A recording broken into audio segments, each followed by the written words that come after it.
दोस्तों, आज आपको राष्ट्रीय सुरक्षा सलाहकार अजीत डोभाल से जुड़ा एक किस्सा बताने जा रहा हूं। वो बेहद हैरतअंगेज किस्सा है, जो कि कई लोगों को फिल्मी सा लग सकता है, लेकिन हुआ हकीकत में है।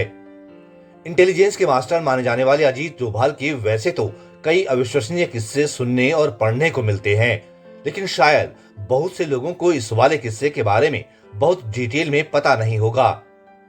यह अनूठी दास्तान एक ऐसे सैन्य ऑपरेशन की है जिसमें अजीत डोभाल एक बड़े सूत्रधार रहे और इसके लिए उन्हें कई दिन तक चिलचिलाती गर्मी में सड़कों पर रिक्शा चलाना पड़ा। दोस्तों, ये साल 1988 का उस समय का किस्सा है जब अमृतसर स्थित पवित्र स्वर्ण मंदिर परिसर में खालिस्तान समर्थक आतंकियों ने डेरा जमा लिया था।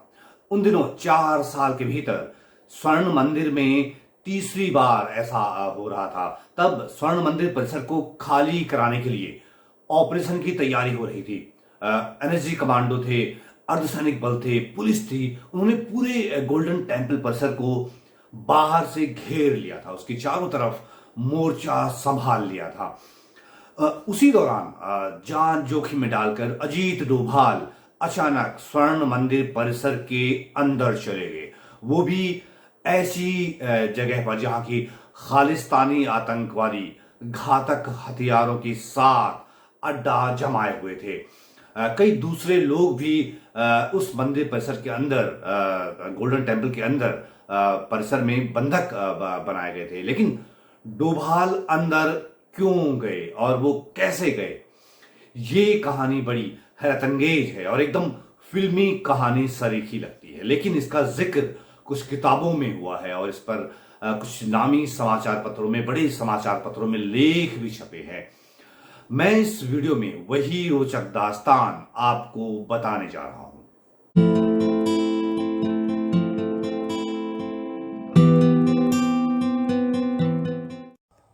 अमृतसर स्थित हरमंदिर साहिब, या जिसे हम स्वर्ण मंदिर या गोल्डन टेम्पल या दरबार साहिब के रूप में भी जानते हैं, वहां 1984 के जून महीने में जो हुआ उसके बारे में तो ज्यादातर लोगों ने पढ़ा ही होगा।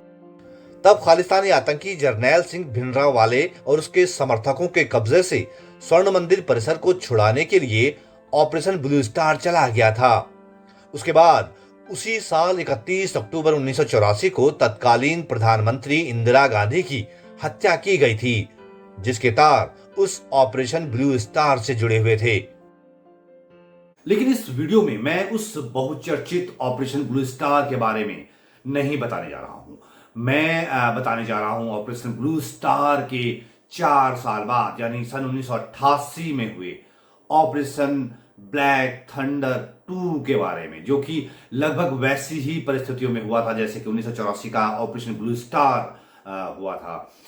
1988 के ऑपरेशन ब्लू स्टार 2 में आज के राष्ट्रीय सुरक्षा सलाहकार अजीत डोभाल ने साहस की ऐसी अनूठी मिसाल पेश की थी कि दांतों तले उंगली दबा दे लोग। अजीत डोभाल को राष्ट्रपति द्वारा देश का सर्वोच्च सैन्य सम्मान कीर्ति चक्र उन्हीं दिनों दिया गया था। गौर करने वाली बात यह है दोस्तों कि ये सम्मान पाने वाले अजीत डोभाल देश के पहले पुलिस अफसर है, देश के पहले आईपीएस अफसर है। उससे पहले तक ये सम्मान, जो कीर्ति चक्र है, वो सैन्य अफसरों को ही दिया जाता रहा है। अजीत डोभाल को बेहद खतरनाक हद तक दुस्साहसी व्यक्ति माना जाता है। वो एक ऐसे शख्स हैं जो कि बड़े से बड़ा जोखिम लेने से भी पीछे नहीं हटते।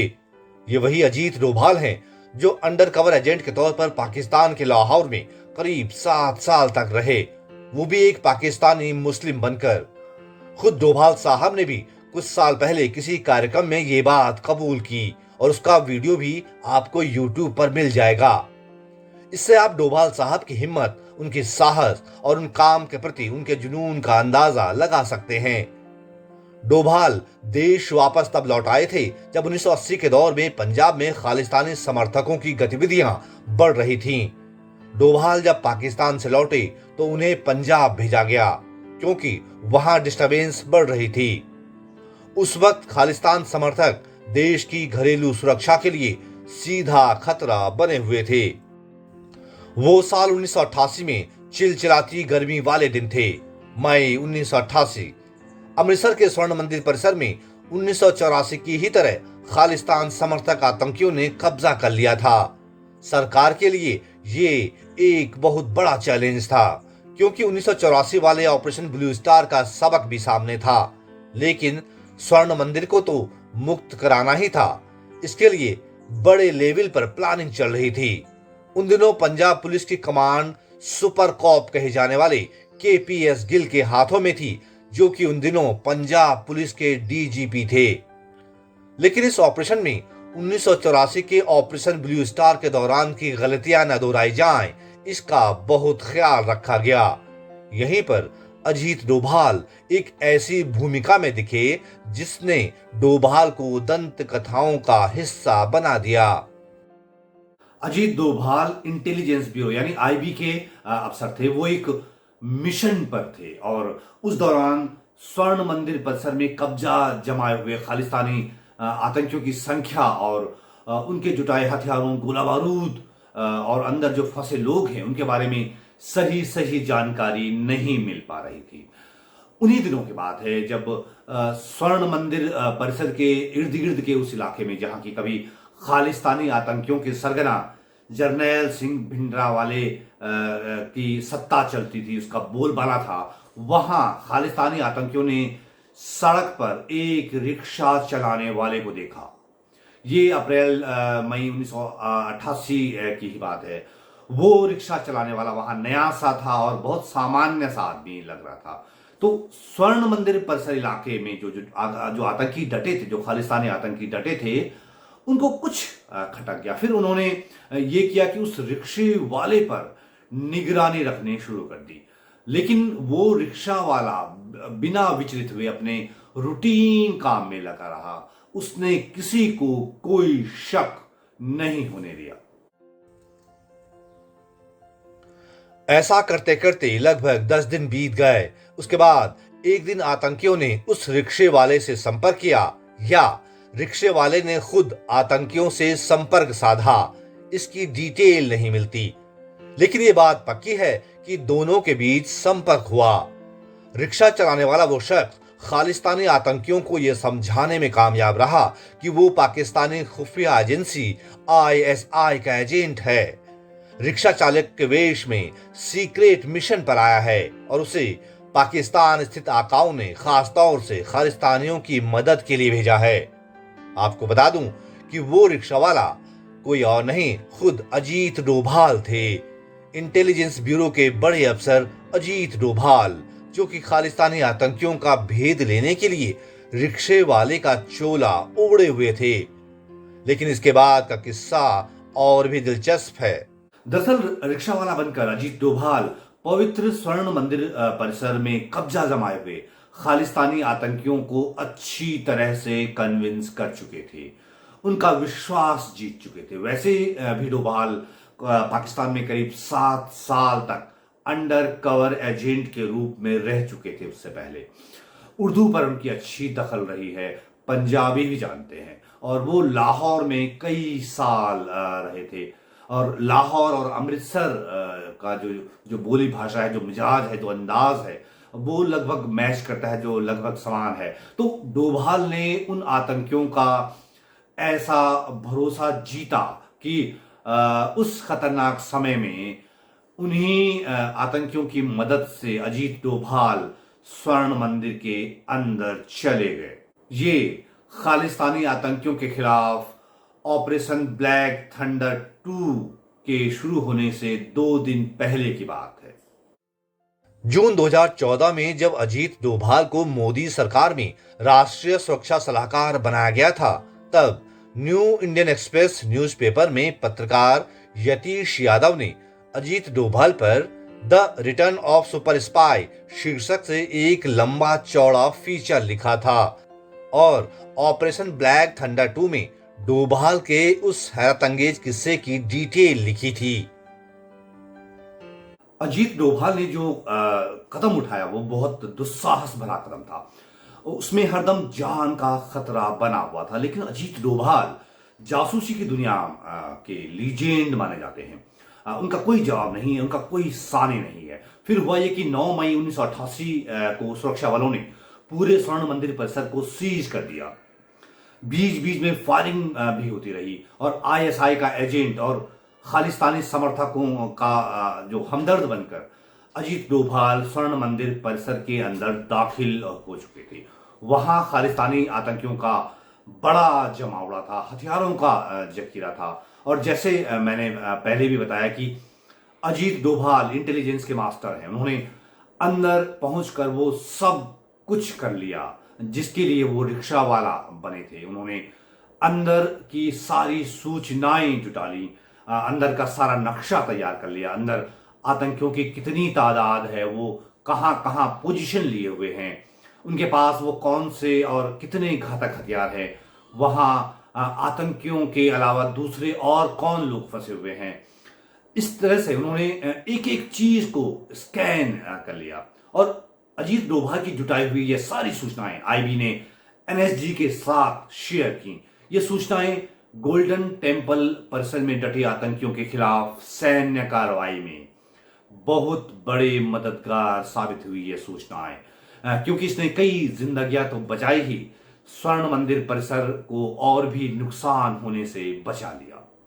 डोभाल के स्वर्ण मंदिर परिसर में मौजूदगी के इकलौते चश्मदीद रिटायर्ड कर्नल करण खरब हैं, जो कि स्वर्ण मंदिर परिसर की घेराबंदी के दौरान एनएसजी के एक स्क्वाड्रन की कमान संभाले हुए थे। उन्होंने जून 2014 में लिखे एक लेख में कहा, जब अजीत डोभाल वहां पहुंचे तब हर कोई उन्हें नहीं जानता था। उस ऑपरेशन में उनकी अविश्वसनीय भूमिका के बारे में चुनिंदा लोगों को ही जानकारी थी। स्वर्ण मंदिर परिसर के अंदर जो कुछ भी हो रहा था उसका प्रत्यक्ष विवरण डोभाल ने हमें दिया। अपनी जान को खतरे में डालकर वो पूरे स्वर्ण मंदिर परिसर में इधर उधर घूमते रहे, जबकि तब चारों तरफ से गोलियों की बारिश हो रही थी। बहुत बाद में हमें पता चला कि डोभाल ने खुद को आईएसआई एजेंट के रूप में पेश किया। बाहर से एनएसजी कमांडो और दूसरे सुरक्षा बल पूरे स्वर्ण मंदिर परिसर को घिरे हुए थे।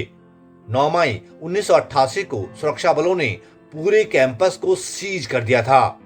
इस ऑपरेशन में एक बड़ा दिन आया 15 मई 1988, जब स्वर्ण मंदिर परिसर के अंदर डटे आतंकियों से सरेंडर करने के लिए कहा गया। इसका असर भी हुआ। खालिस्तानी आतंकी सुरक्षा बलों और अजीत डोभाल के बुने हुए जाल में उलझ गए। सरेंडर की अपील के पहले ही दिन बड़ी तादाद में आतंकियों ने हथियार डाल दिए। 3 दिन में ही यानी 18 मई 1988 की शाम तक स्वर्ण मंदिर में डटे ज्यादातर आतंकियों ने सरेंडर कर दिया।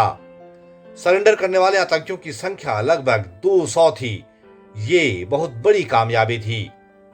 सबसे अहम बात यह है कि ऑपरेशन ब्लू स्टार की तुलना में ऑपरेशन ब्लैक थंडर में नुकसान भी कम हुआ। देश की प्रतिष्ठित पत्रिका इंडिया टुडे ने 15 जून 1988 के अपने एडिशन में विपुल मुदगल और शेखर गुप्ता की एक रिपोर्ट प्रकाशित की, जिसमें लिखा था, 1984 के ऑपरेशन ब्लू स्टार की तुलना में 1988 का ऑपरेशन ब्लैक थंडर 2 अपेक्षाकृत रक्तहीन था। 1984 में स्वर्ण मंदिर के अंदर 150 सैनिकों समेत 1000 लोग मारे गए थे, जबकि इस ऑपरेशन के दौरान सुरक्षा बलों द्वारा 30 आतंकी मारे गए और उन्होंने अपना कोई भी जवान नहीं खोया।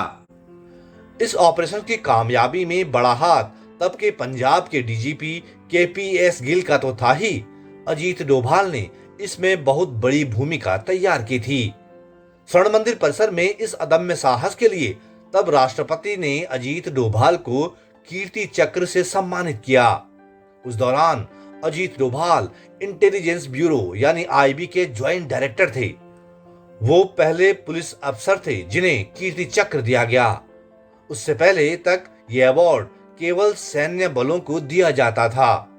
पंजाब के काले दिनों को करीब से रिपोर्ट करने वाले वरिष्ठ पत्रकार शेखर गुप्ता ने एक लेख में लिखा है, ऑपरेशन ब्लैक थंडर के 1986-1988 वाले फेज में मारे गए या पकड़े गए पंजाब के आतंकवादियों को कैच डोभाल, बोल्ड, गिल के रूप में चिन्हित किया जाना चाहिए। तो दोस्तों, ये थी आज के राष्ट्रीय सुरक्षा सलाहकार और इंटेलिजेंस की दुनिया के लीजेंड माने जाने वाले अजीत डोभाल की अनसुनी और अविश्वसनीय सी लगने वाली कहानी।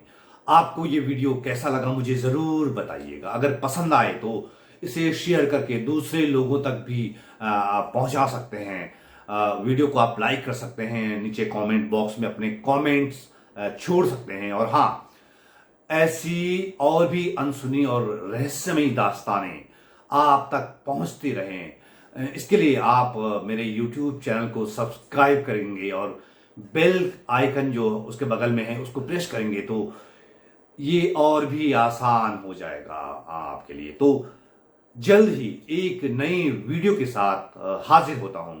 तब तक के लिए नमस्कार।